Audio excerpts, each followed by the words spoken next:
Hi, this is Ryan Brown from mockquestions.com. In today's video, we will be discussing 5 civil engineer interview questions. But before we do that, just a quick disclaimer. These questions are not guaranteed to be asked at your interview. I've pulled all of today's questions and answers from our website, mockquestions.com. Now, let's get started.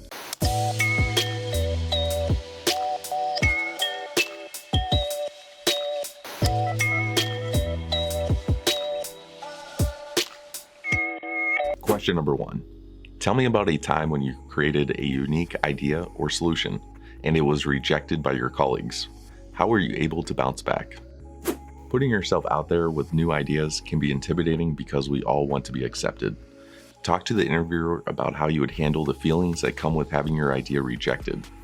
Rejection is inevitable at all stages of your career as an engineer, so it's best to embrace it.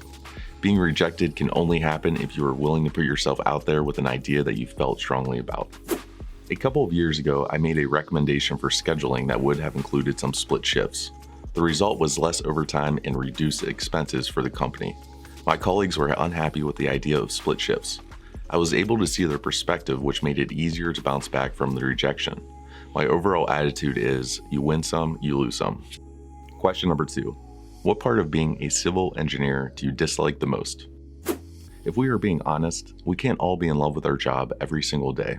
Employers know that, and they realize there are certain tasks that aren't exactly exciting to do. When you answer this question, it's okay to be honest about what you don't like, but provide some insight into how you still find a way to stay motivated to do your best work even when you're not loving your job. Also, be sure to know the job description. Try to avoid saying a project or task that is highlighted in the job posting. Try as I might, I struggle to get excited about working on box culvert projects, but I understand they are a good way for a smaller office to build up trust with the DOT and generate revenue. Even if I'm not excited about a specific project, I try and remind myself that it's still important to do my best work. Question number 3. Tell me about a time when your communication skills greatly benefited your team. Strong communication skills are required in order to be an effective leader. Good project managers use their communication skills to keep everyone on the same page. They delegate tasks effectively and keep the project moving along without any snags or delays. Communication and teamwork are very important in the field of civil engineering, so highlight specific examples where you have used good communication to benefit your team. I have really honed my communication skills while working on a big project where work is being shared among 3 of my current firm's offices. Without good communication, the project would stall and we would lose track of which office was responsible for certain tasks. I lead a weekly conference call to make sure that the team is on the same page. Question number 4. When have you had to think outside of the box to solve a problem? Talk to the interviewer about a time when you solved a problem in a creative way. Highlight the specific challenges you faced on the project and how your approach deviated from your typical work. Explain how your creative problem solving pleased the client or helped your company improve its market position. If your solution won any awards or was featured in engineering publications, mention that. As the leader of my current firm's construction management practice, I have pioneered the use of drones to monitor construction activities and earthwork quantities. We believe drones are one of the major areas for growth in the field of civil engineering and have made several presentations at ASCE meetings on our findings.